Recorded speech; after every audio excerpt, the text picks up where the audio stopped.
আসসালামু আলাইকুম। প্রিয় দর্শক, অন্য মঞ্চের আলাপচারিতায় আপনাদের সকলকে আমন্ত্রণ জানাচ্ছি। নমস্কার, আমি তরুণ ঘোষ। প্রথমে একটা আমার ব্যক্তিগত কথা বলি। আজকে আমার ছেলের রেজিস্ট্রি বিয়ে, সরকারিভাবে যে বিয়েটা হয় রেজিস্ট্রি বিয়ে।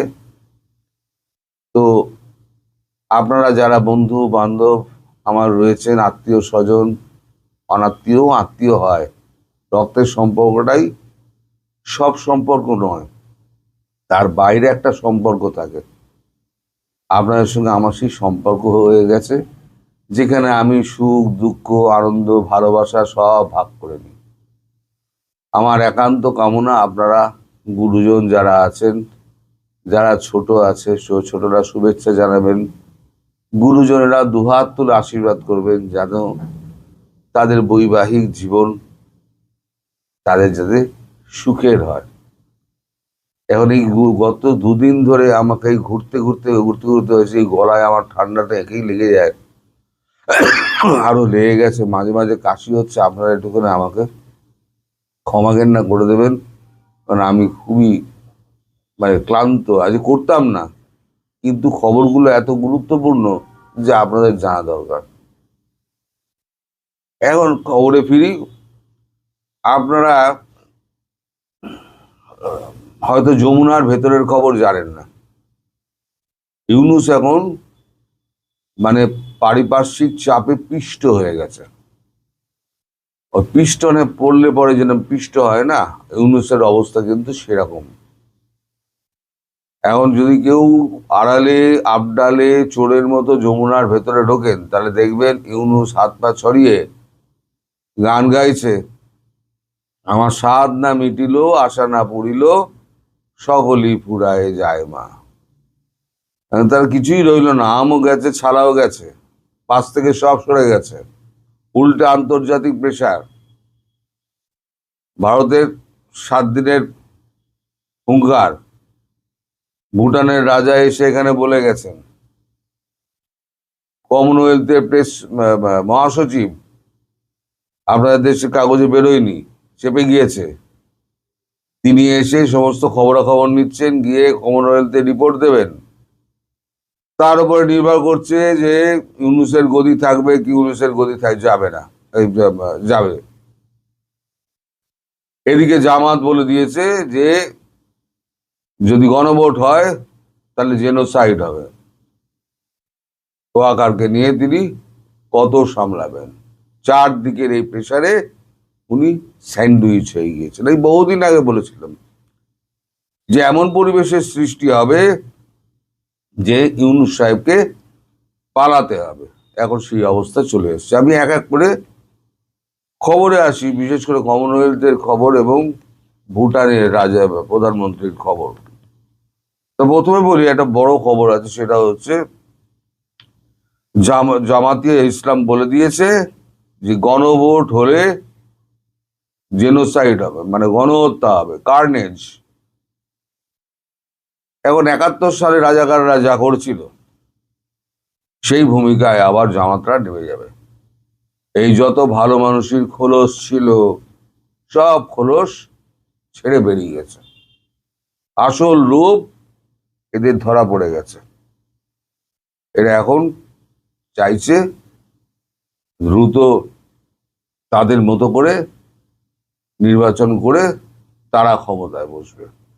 তা যদি না হয় তাহলে পরে তারা একটা রক্তক্ষয়ী ঘটনা ঘটাবে, সেটা ইউনূসকে পরিষ্কার জানিয়ে দেওয়া হয়েছে। এখন ইউনূস কি করবেন, এটা একটা প্রেশার। দ্বিতীয় হচ্ছে ভুটানের প্রধানমন্ত্রী, তিনি যে এসছিলেন, তিনি কতগুলো বার্তা নিয়ে এসছিলেন। বার্তা হচ্ছে একটা, প্রথম যদি আপনি ধরেন ভারতের সঙ্গে বিবাদ করে আপনি কতদিন থাকতে পারবেন? ভারত একটা মহাদেশ, আপনাকে চারদিক দিয়ে ঘিরে রয়েছে, একদিকে সমুদ্র পথ যদি আটকে দেয় আর চারদিকে রাস্তা যদি আটকে দেয়, ভিসা যদি বন্ধ করে দেয়, খাদ্য যদি বন্ধ করে দেয়, বিদ্যুৎ যদি বন্ধ করে দেয়, জল বন্ধ করে দেয়, আপনার মানে অয়েল অ্যান্ড গ্যাস যদি বন্ধ করে দেয়, আপনি সরি আপনি কতদিন সাস্টেন করতে পারবেন? আপনি বন্ধু রাষ্ট্র ধরেছেন পাকিস্তানকে, সমুদ্র পথ দিয়ে আপনাকে, পাকিস্তানের মতো রাষ্ট্রকে আপনি বিশ্বাস করেন? আমরা 100% ভারতের উপর নির্ভরশীল, কিন্তু ভারত আমাদের বিন্দুমাত্র ক্ষতি করেনি। ফলে আপনারা যেটা করছেন সেটা কিন্তু আপনারা কুড়ুলে পা বাড়ছেন।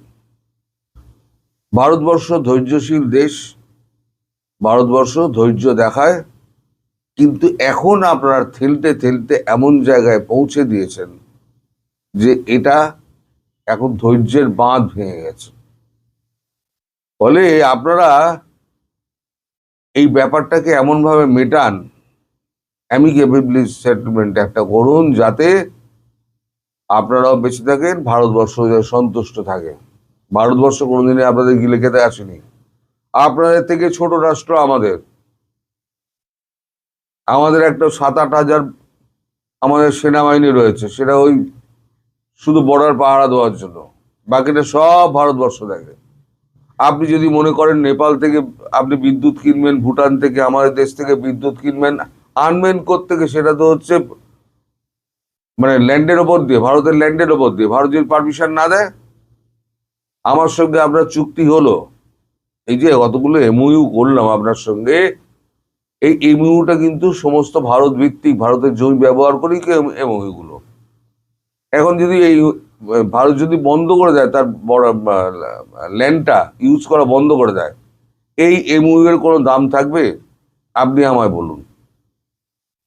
এটা 40 মিনিটের বৈঠক হওয়ার কথা ছিল, সেই বৈঠকটা হয়ে গেছে 120 মিনিট, প্রায় 2 ঘন্টার মতো বৈঠক হয়েছে। ইউনূস কোনো কথা বলতে পারেনি, একটা কথা বলতে পারেনি ইউনূস, চুপচাপ ছিলেন। কমনওয়েলথের মহাসচিব সাহারা আলী বসরে তিনি এসেছেন। তিনি এসে 4 দিনের সফরে তিনি এসেছেন গতকালকে। এসে উনি যেটা বলেছেন সবার সঙ্গে দেখা করে, কার কার সঙ্গে দেখা করেছে আমি বলছি, যে এক হচ্ছে অবৈধ বিচার অবিলম্বে স্থগিত করতে হবে। শেখ হাসিনা সম্পর্কিত অবৈধ যে বিচার পদ্ধতি, সেই বিচার পদ্ধতি অবিলম্বে স্থগিত করতে হবে, মানে তুলে নাও। এসব কমনওয়েলথ মানবে না, পরিষ্কার ইঙ্গিত। ইনক্লুসিভ ইলেকশন করুন এবং সকল দলকে নিয়ে, মানে অন্তর্ভুক্তিমূলক, অংশগ্রহণ নয়, অন্তর্ভুক্তিমূলক। আপনি যদি বলেন ইনক্লুসিভ ইলেকশন, সবাই এসে আমার সঙ্গে জড়ো হয়ে সবাই তো ভোট দিয়েছে, ওটাই অন্তর্ভুক্তি ইলেকশন নয়। অন্তর্ভুক্তিমূলক, প্রত্যেকটা দলকে আপনাদের সঙ্গে নিয়ে ভোট করতে হবে। তারপরে হচ্ছে এই আপনাদের দেশ থেকে যে সমস্ত গুজব রটানো হচ্ছে, ভারত সম্পর্কিত, মার্কিন যুক্তরাষ্ট্র সম্পর্কিত যে সমস্ত গুজব রটানো হচ্ছে, আপনাদের প্রেসকে বলুন সেই সমস্ত গুজব বন্ধ করতে। গুজব আপনারা ছড়াচ্ছেন আর দোষ অন্য দেশকে দিচ্ছেন। এই নাটক আপনারা বন্ধ করে দিন, নইলে আপনার নাটক কি করে বন্ধ করতে হয় কমনওয়েলথ কিন্তু খুব ভালো করে জানে। এই হুমকিটা উনি দিয়েছেন।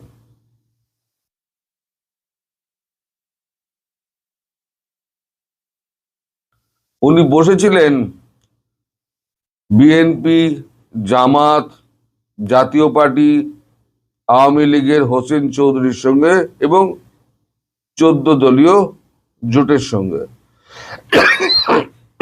সরি, গলা খুব ধরে গেছে।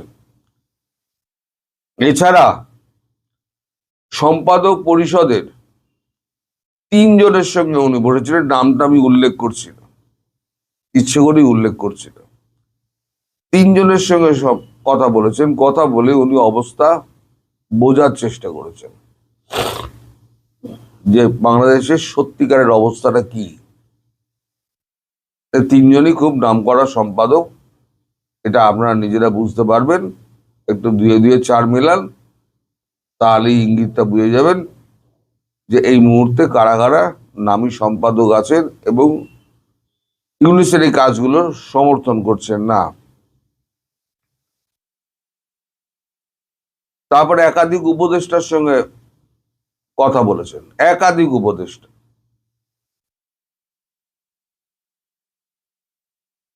এবার যখন উনি ইউনুসের সঙ্গে দেখা করেন, ইউনুস যে বইটা সবাইকে দিয়ে থাকেন, ভারতবর্ষের 7 সিস্টার্স এর ম্যাপ আঁকা যে বইটা উনি দিয়ে থাকেন না, সেই বইটা হারিয়ে গেছে। সেই বইটা হয় ছাপার বাইরে আউট অফ প্রিন্ট হয়ে গেছে আর নইলে হারিয়ে গেছে। সেই বইটা দেওয়া হয়নি, বদলে দেওয়া হয়েছে ফুল। তা এখন ভারতের চাপে বন্ধ হলো না কি বন্ধ হলো সেটা তো আমরা বলতে পারবো না, ইউনুস সাহেব বলতে পারবেন। এখন উনি আবার এখন ওয়াকারকে কাছে পেয়েছেন, একমাত্র জামাতি। কিন্তু জামাত যদি বেঁকে যায়, ওয়াকার তো জামাতের দিকে চলে যাবে, সেটাও ইউনুসের একটা চাপ। যেহেতু জামাতি, ইউনুস জানে জামাত যদি বেঁকে যায় তাহলে ওয়াকারও বেঁকে যাবে, ওয়াকারের সৈন্য লাঠিসোঁটা নিয়ে চলে আসবে। এই অবস্থার মধ্যে তাহলে এখন ইউনুস কি করবে? ওই গানই তো তাই গাইতে হবে, আমার স্বাদ না মিটিল, আশা না পড়িল, সকলই ফুরায় যায় মা। তা আপনারা একটু খোঁজ খবর নিন ইউনুস কি করছে। এবং ইউনুসকে আমি বলেছিলাম ইউনুস খুব তাড়াতাড়ি ভাগবে। ইউনুসের আর কোনো রাস্তা নেই। আন্তর্জাতিক প্রেসার, ভারতের প্রেসার এমন ভাবে তাকে ঘিরে ধরেছে, আর পাকিস্তান নিজেকে নিয়ে ব্যস্ত। খুব দেখবেন না পাকিস্তানে কিছু আসছে, কারণ ভারত এমন ভাবে প্রেসার সৃষ্টি করেছে পাকিস্তানে যে পাকিস্তান নড়ার জায়গা পাচ্ছে না, চারদিক দিয়ে পাকিস্তানে ঘিরে ফেলেছে। তা তো গোড়াগুলি চলছে, ওগুলো তো নিত্য নৈমিত্তিক ঘটনা, ও তো চলে। এখন এই অবস্থার মধ্যে আপনারা বিচার করুন যে মোহাম্মদ ইউনুস কতদিন তার সিংহাসন টিকিয়ে থাকবেন। এই যে আপনাদের এই যে এতগুলো উপদেষ্টার সঙ্গে আলাপ হলো না, কথাবার্তা হলো না, এখানে আপনাদের এনসিপির নেতাও ছিল যারা বড় বড় কথা বলতো। বিশেষ করে ওই আপনাদের ওই যে এক নেতা রয়েছে না, নামগুলো আমার মনে থাকে না, যেটা ওর মানে যাই হোক, তিনি বহু কোটি টাকা নিজের দপ্তরে বসে বহু কোটি টাকা উনি সচিব বদল করে খেয়েছেন। তারপরেতে আরো নানান কাজকর্মে তার এ পাওয়া গেছে। তো তিনিও কোনো কথা বলেননি, সব চুপ, স্পিকটি নট। মানে 7 দিনের সময়, কর্মদিবসের সময়ের কিন্তু 4 দিন কেটে গিয়েছে। ভারতের হিসেবে কিন্তু আপনার শুক্র শনিবার কিন্তু ভারতের হিসেবে কর্মদিবস।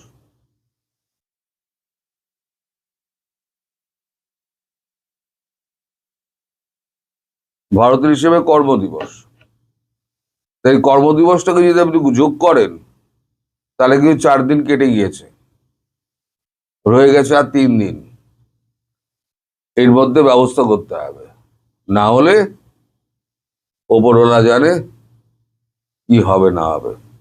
কারণ ভারতবর্ষ ফাঁকা আওয়াজ দেয় না, যখন মারবে বলেছে তখন মেরে চুরচুর করে দেবে।